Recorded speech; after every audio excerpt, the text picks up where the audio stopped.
Now, of course, the first American athletes to test positive for the COVID-19 strain were Jazz teammates Rudy Gobert and Donovan Mitchell. Gobert learned of his positive test prior to last night's game against Oklahoma City, prompting not only the postponement of Utah's game against the Thunder, but also the suspension of all NBA games until further notice. Mitchell was tested after the game and discovered that he also had tested positive. So Thursday afternoon, Rudy Gobert made his first public remarks through his Instagram account.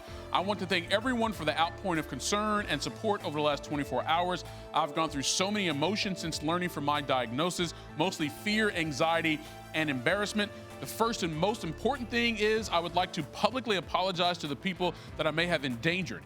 At the time, I had no idea I was even infected. I was careless and make no excuse. I hope my story serves as a warning and causes everyone to take this seriously. I will do whatever I can to support using my experience as a way to educate others and prevent the spread of this virus.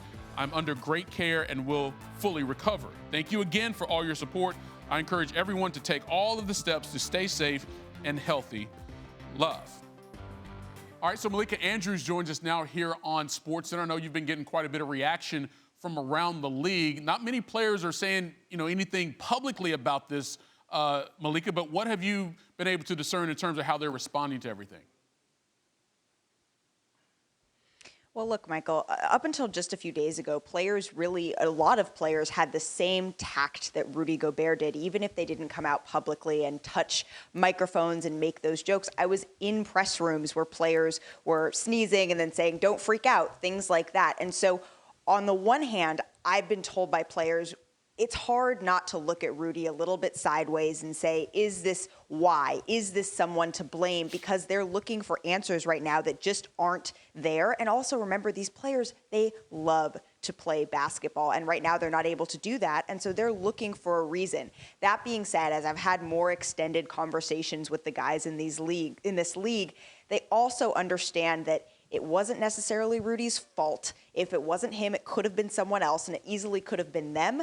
That being said, there is a lot of, well, if that hadn't happened, would we be able to play? And that's a good point, because they were playing games last night until he got tested to find out that he was indeed positive. But that's not to say that they still wouldn't have canceled these games today based on some other information that we've been able to get from health officials. Let me ask you this, Malika, and I apologize if I'm putting you on the spot here.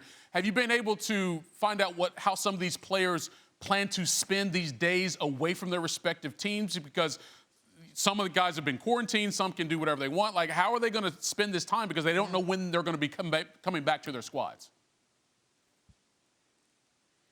From the players and the coaches I've talked to, a lot of these guys plan, at least for the next 2 days, to be staying home. Some of these guys do have home gyms, and they will be exercising in those home gyms. But one source told me that they've been encouraged not to have players work out together, to only if a player, when the gyms do open up, which is not right now. One team source told me that they actually had to text everyone that it was a lockout day, it wasn't enough just to say, hey, we're supposed to be waiting for the next steps. This is a lockout day. When they are able to come back in the gym, which they don't know when that's going to be yet, it's going to be one player per basket. They'll be sanitizing in between. And right now, even though players do have those home gyms, they've been encouraged not to go to each other's houses and work out. They've been encouraged to do those alone. One team told me that they plan to huddle over the weekend to talk about what their exact strategy will look like when they are cleared to resume practice, whether that's in a matter of days or in a matter of weeks. And they're hoping that could be implemented as early as next week. But a lot of people are just in a holding pattern. And until then, the players are encouraged to stay home and stay home alone or with their immediate family. Yeah, they're following the advice of health officials. Social distance is one thing, but maybe self-isolation for a period of time is even better. Malika Andrews here on SportsCenter. Thank you.